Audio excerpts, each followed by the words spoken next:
என் இதயத்தின் காயத்தை ஆற்றிடும் எந்தன் இயேசையா. கரை காணா படகை போல தடுமாறும் வாழ்க்கையை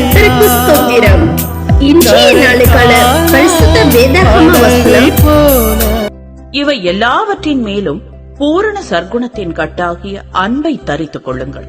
என் இதயத்தின் காயத்தை ஆற்றிடும் எந்தன் இயேசையா. கரை காணா படகை போல தடுமாறும் வாழ்க்கையா. கரை காணா படகை போல தடுமாறும்